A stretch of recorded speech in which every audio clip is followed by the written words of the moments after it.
बच्चों, आज आप सबके समक्ष लेके उपस्थित हैं हम मैथिली शरण गुप्त का जीवन परिचय।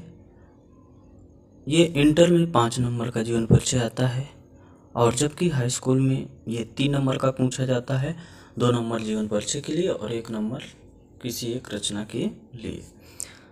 तो मैथिली शरण गुप्त राष्ट्रीय कवि हैं और इनका जीवन परिचय हर हाल में आता है। अगर हम बोर्ड की परीक्षा की दृष्टि से नज़र डालें तो ये जो है हाई स्कूल में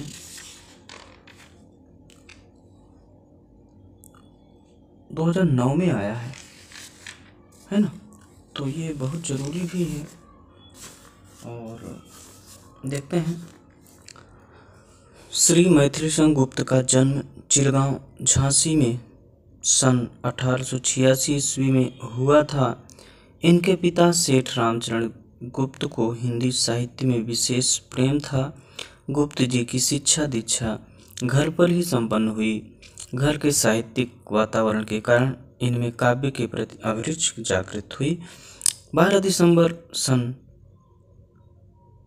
1964 ईस्वी में गुप्त जी का देहावसान हो गया। मैथिली शरण गुप्त में बाल्यावस्था से ही काव्यात्मक प्रवृत्ति विद्यमान थी। ये अल्पावस्था से ही छिटपुट काव्य रचनाएं करते थे। आचार्य महावीर प्रसाद द्विवेदी के संपर्क में आने के बाद उनकी प्रेरणा से काव्य रचना करके इन्होंने हिंदी काव्य की धारा को समृद्ध किया। इनकी कविता में राष्ट्रभक्ति एवं राष्ट्र प्रेम का स्वर प्रमुख रूप से मुखरित हुआ है। इसी प्रकार हिंदी साहित्य के तत्कालीन विद्वानों ने इन्हें राष्ट्रकवि की उपाधि से विभूषित किया। गुप्त जी आधुनिक युग के श्रेष्ठ कवियों में से एक समझे जाते हैं। इनकी प्रारंभिक रचनाएं कलकत्ता से प्रकाशित होने वाली पत्रिका वैश्योपकारक में प्रकाशित होती थीं। इन रचनाओं में इतिवृत्तात्मक कथन एवं कठोरता है। इनमें एक प्रकार से कहानियां कही गई हैं जिसमें भावात्मक सरसता का अभाव है। आचार्य द्विवेदी से संपर्क होने के बाद मैथिली शरण गुप्त की रचनाएं सरस्वती पत्रिका में प्रकाशित होने लगीं। इनकी प्रथम पुस्तक रंग में भंग का प्रकाशन सन 1909 ईस्वी में हुआ, किंतु इन्हें ख्याति सन 1912 ईस्वी में प्रकाशित पुस्तक भारत भारती के पश्चात ही मिलनी प्रारंभ हुई। इसी पुस्तक ने इन्हें राष्ट्रकवि के रूप में विख्यात किया।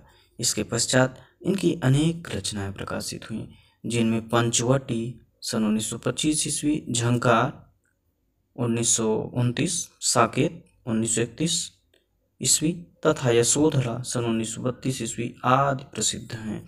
गुप्त जी प्रमुख रूप से प्रबंध काव्य की रचना में सिद्धहस्त थे।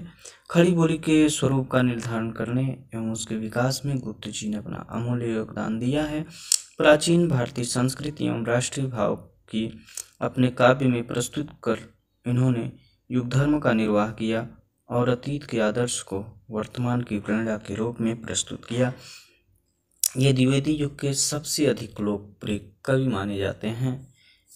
कृतियाँ, इनकी रचनाएं, गुप्त जी की रचनाएं 2 प्रकार की हैं, एक तो अनुदित और एक तो मौलिक। उनका साहित्य विशाल है और विषय क्षेत्र बहुत विस्तृत।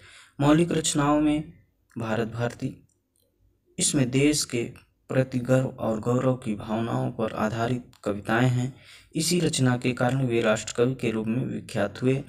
नंबर 2 साकेत, श्री रामचरितमानस के पश्चात हिंदी में राम काव्य का दूसरा स्तंभ मैथिली शरण गुप्त द्वारा रचित साकेत ही है। नंबर 3 यशोधरा, इसमें उपेक्षित यशोधरा के चरित्र को काव्य का आधार बनाया गया है। गुप्त जी की अन्य प्रमुख पुस्तकें जयद्रथ वध, झंकार, सिद्धराज, कुणाल गीत, अनग, पंचवटी, द्वापर, नहुस, पृथ्वीपुत्र तथा प्रदक्षिणा आदि हैं। अनुदित रचनाएं प्लासी का युद्ध, मेघनाथ वध, वृत्रसंहार आदि। काव्यगत विशेषताएं, गुप्त जी भावुक हृदय कवि थे। इन्होंने समाज की विविधता को अपने काव्य का आधार बनाया। कवि ने मनुष्य के समग्र जीवन का चित्रण भारतीय संस्कृति के अनुसार ही किया है। उनके काव्य में निम्नलिखित प्रमुख विशेषताएं दृष्टिगत होती हैं। भावपक्षी विशेषताएं, इसमें जैसे रस योजना, गुप्त जी ने अपने काव्य में विविध रसों की छटा बिखेरी है। यशोधरा, शकुंतला आदि उनकी श्रृंगार पर आधारित उत्कृष्ट रचनाएं हैं। साकेत में श्रृंगार के दोनों पक्षों संयोग एवं वियोग का सुंदर समन्वय देखने को मिलता है। उर्मिला प्रिय के वियोग में आरती के समान जलती रहती है। मानस मंदिर में सती पति की प्रतिमा था, जलती सी उस विरह में बनी आरती आप। ठीक है, केवल ऐसे लिखना है। रचना, उनका जीवन परिचय, रचना, साहित्य में स्थान, बस हो गया, है ना। हिंदी साहित्य में स्थान। मैथिली संगुप्त के राष्ट्रीयता से ओतप्रोत काव्य को भारतीय साहित्य में एक विशिष्ट स्थान प्राप्त है। महात्मा गांधी ने इनकी राष्ट्रीयता की भावना से ओतप्रोत रचनाओं के आधार पर ही इन्हें राष्ट्रकवि की उपाधि से विभूषित किया था। हिंदी काव्य को श्रृंगार रस की दलदल से निकालकर उसमें राष्ट्रीय भावों की पुनीत गंगा बहाने का श्रेय मैथिली संगुप्त को ही है। बस बच्चों।